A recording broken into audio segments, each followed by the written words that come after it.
Hello and welcome to your English news broadcast live on ERi-TV. It's exactly 10:30 p.m. on Eritrea's local time from our headquarters at Asmara with your domestic and international news in brief. I'm Zahra Badouri. But first we'll begin with your major headlines for this broadcast.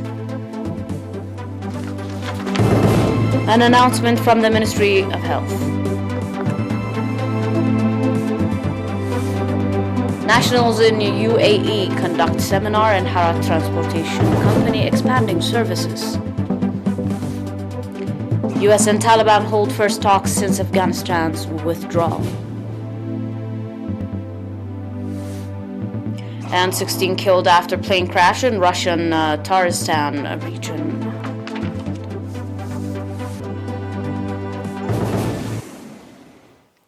Welcome to your domestic in brief.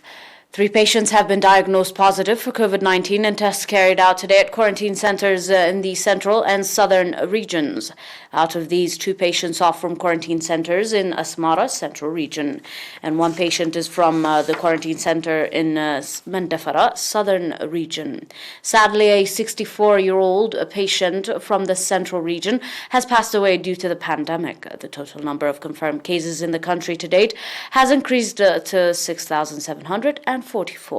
The total number of recovered patients stands as 6,669, while the number of deaths has increased to 43. Ministry of Health, Asmara, 10th October 2021.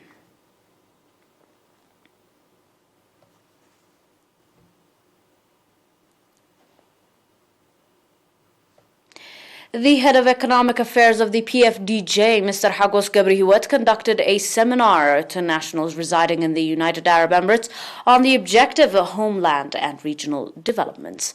At the seminar that was conducted on 8th October, Mr. Hagos gave extensive briefings on various national issues in relation to regional developments, including national security, economics, political, diplomatic, and information programs, indicating that the government of Eritrea is exerting extra effort to cooperate in cooperation with partners in ensuring regional peace and cooperation. Mr. Hagos underlined the urgency of the nationals in the diaspora to reinforce organizational capacity and raise awareness to enhance their role in the overall national drives. Finally, Mr. Hagos replied questions forwarded by the participants.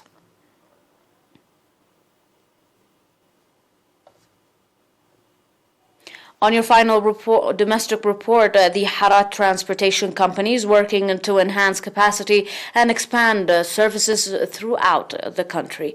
Speaking to ERi-TV, Mr. Muse Gazai, head of Harat Transportation Company, said that the company has increased the number of buses to 495, number of personnel to 1,100, and is providing services in 158 lines throughout the country. He went on to say that in addition to the students that came from vocational training schools, the company has trained 45 sons and daughters of the martyrs and has created for the employment opportunity. Heads of various branches of the company on their part stated that training program the company is providing to families of martyrs and disadvantaged students are registering encouraging outcome. Harat Transportation Company is a public transportation company which started with 19 buses in the year 2003.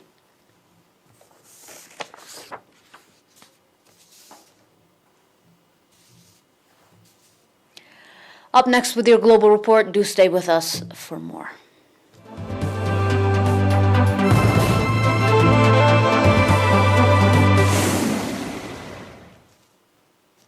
And with your report on the international line, in the first known meeting since Kabul's fall, a U.S. delegation led by CIA Deputy Director David Cohen sat down Saturday with the Taliban and will meet Sunday in Doha, the capital of the Persian Gulf state of Qatar.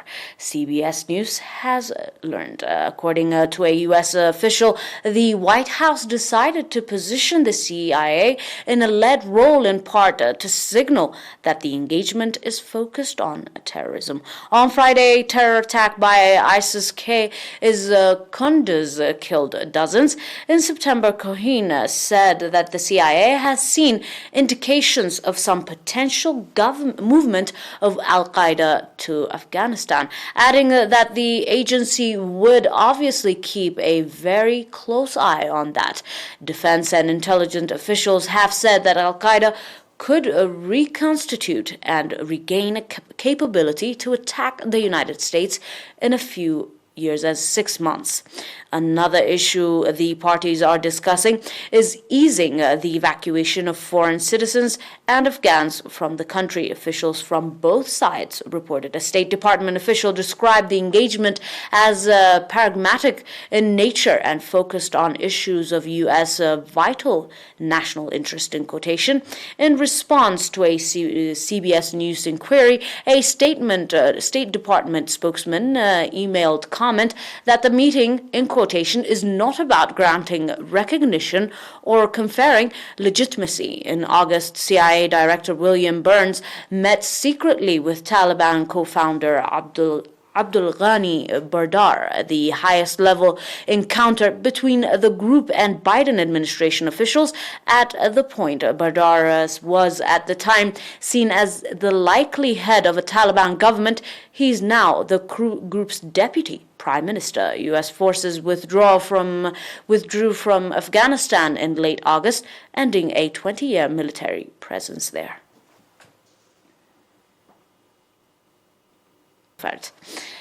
Dear viewers, that is all for now with your domestic and international news in brief. Until we are back with some more news, stay and enjoy the rest of our programs. But until then, these were your major headlines for this broadcast in review.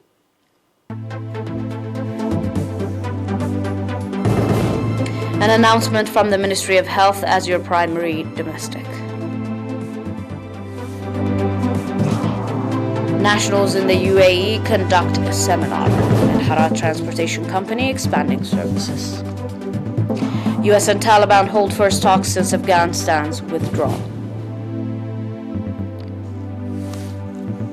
And 16 killed after plane crashes in Russian Tatarstan region.